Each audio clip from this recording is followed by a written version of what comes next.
Okay, guys, The Flash is back.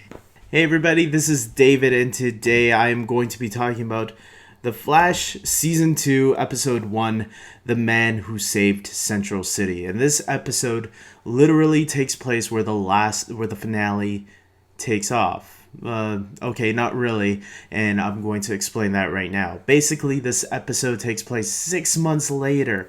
We actually begin with a dream sequence, I believe, where we actually see things. Barry is, stopping Captain Cold in Heat Wave, and I'm wondering to myself through this scene, like, what the heck's going on? We're skipping the finale. Did someone forget? Whoever was writing the episode, did they forget what happened last time? Like, there was a big huge thing in this, a wormhole in the sky. We're all just gonna forget about it like that. And as we continue through this dream sequence, I guess, we see that he's celebrating with Cisco and Caitlin. Everything seems to be all right, and Iris is there and Joe. But the biggest thing that was different was Eddie was there too in the room, and I'm like, Eddie, what? Didn't he just die? What the heck's going on? And then Harrison Wells comes up, and you think this is like, is this an episode that I missed or something, or is what the heck's going on here? They showed the recap. The recap looked okay, and then Harrison Wells gets up from his seat. Everyone's just like standing there, like that's normal, I guess. And then that's when it clicked into me that, oh, this must be a dream sequence. So then it starts coming back to modern day, right? And we find out that it's 6 months later, and they're having a Flash Day. The Central City wants to celebrate the Flash for rescuing them 6 months ago. And I'm just curious at why this is taking place 6 months after that event, because especially if the timeline needs to sync up to Arrow, that's going to be, I don't know, because we know that they're going to be setting up Legends of Tomorrow, which will air, I believe, in January 2016. I don't want to even think about it because that's going to give me a headache. But anyways, we see that Barry is, kind of not too sure about this Flash Day. He doesn't really want to go there and celebrate, and we're not getting the idea why. And it's only as we see this flashback of Barry finally saving the wormhole. So I'm glad to see that the writers didn't forget about that huge thing in the finale. I thought that's how the episode was going to start, with Barry. It was going to start off like that, with Barry going up there and stopping the wormhole from closing, and we see, Ronnie and Doctor, they merge and they go up there and stop to help Barry stop the wormhole. And what happens? A huge explosion happens, and we see a body falling. At first, I thought it was Ronnie, but then we find out, no, it was the doctor, Dr. Martin Stein. And so when we didn't see Ronnie's body anywhere, and so we're presuming now that maybe he's dead. Now, I've seen some people theorize that maybe Ronnie's not dead and that maybe his body went through that portal, so maybe he's somewhere lost out there. But it does make me wonder what happened to him. I think right now maybe he's dead. But I wouldn't rule out the possibility that maybe he is alive somewhere out there in maybe another alternate timeline or something like that. That would be interesting. So we know that Caitlin has also left. As a matter of fact, Barry not only doesn't want to celebrate this Flash Day, but he also has gotten rid of all of his friends from Team Arrow. He has said, that's it, I'm closing down this operation. I don't want you guys helping me anymore. And the reason is because he doesn't want anybody else to get hurt. So Barry is feeling this guilt because Ronnie lost his life. And in some ways, so did Eddie on that same day. In a lot of ways, Barry lost two people that day. And it was really good for the story to deal with that, because I don't think we've seen many heroes deal with that, that they on TV shows anyways. Like, after somebody dies, you don't really see them dealing with the death of a character in a full episode. I think you only see them dealing with it at the end of an episode.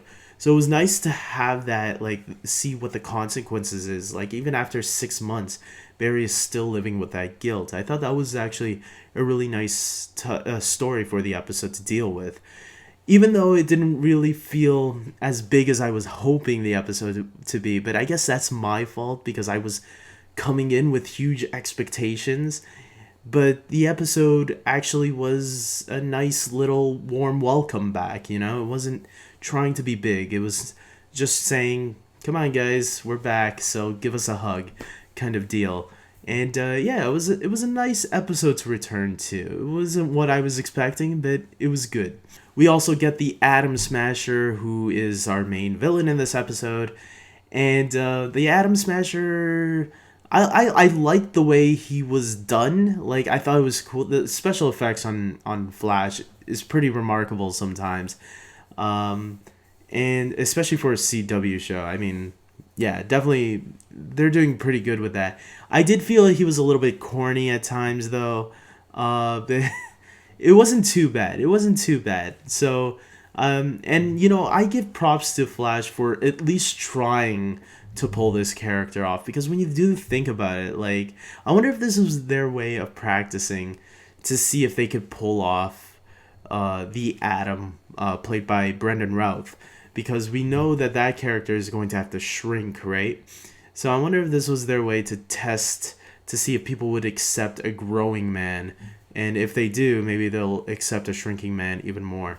On a television scale, I mean, because obviously we've already accepted Ant-Man, so we'll accept that.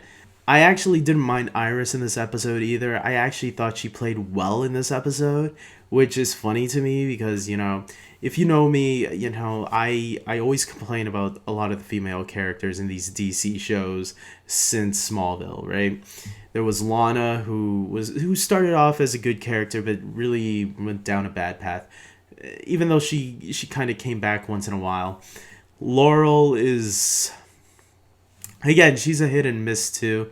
And Barbara, yeah, that's her own, she's in her own corner. And Iris is the best one to me so far because she's still season 1, right? Or now it's season 2. So she's still the most recent, I guess. And I liked what they were doing with her here. She was very much a part of the team.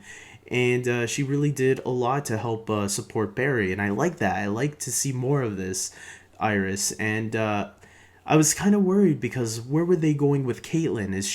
Is Iris going to take Caitlin's place? But it seems like Caitlin is coming back to Team Flash. So I'm not really sure what they're going to do with Iris now that Caitlin is here still.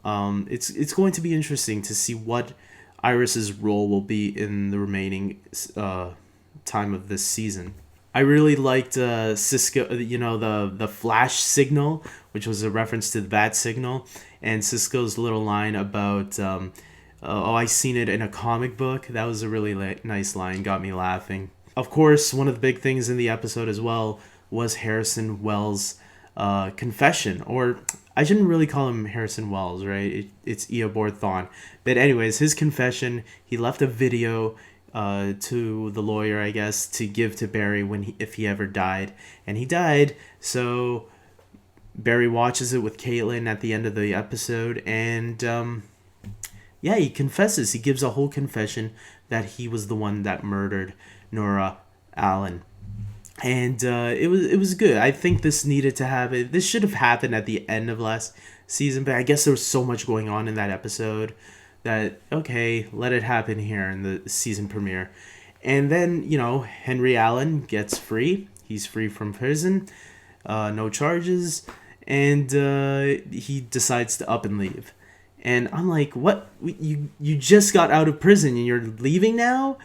And I felt, to me, this was a little one of the weak points of the episode, because I felt that the writers were doing this because they didn't really have much to do with this character. Like, where does this character fit now? Because, yeah, let's face it, I mean, Joe and Iris is Barry's family, and there's not really much for Henry to be involved with. I mean, we already got enough people in the Flash cave, I guess, right? because yeah, I mean, there's not really nothing Henry can do. He'd just be wasted space. And maybe the writers realize that. Maybe they learned from Arrow, because Arrow had so many people last season in the Arrow cave that it was getting too crowded in there. So maybe this was their way of saying, well, we don't really need any more space in there. Let's have him leave, and then if we ever need him again, we'll bring him back when necessary. And thinking about it, maybe it makes sense that way. It's just I felt they could have written it. They could have given him a better excuse to leave, but whatever.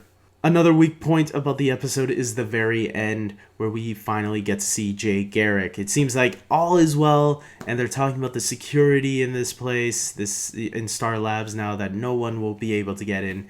And who comes in? Gerrick. I was excited about Gerrick when I heard he was coming, but I felt that little tease at the end there was just thrown in there like an afterthought. Like, oh, and now we can introduce Gerrick, when I think it would have been better if they introduced him in the next episode. But whatever, now that they introduced him, I am still looking forward to the next one.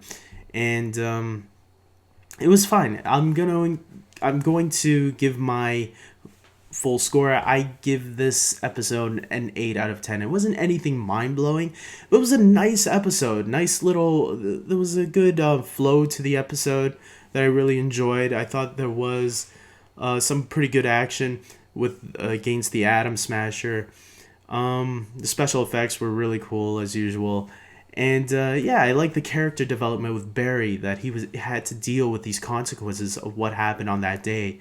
Thinking about it more and more, I think I'll enjoy the episode more and more as I think about it, because yeah, it was just, I was expecting bigger, but now that I see the full episode, it makes more sense for it to be this way. I think the writers did a really good job at it was high.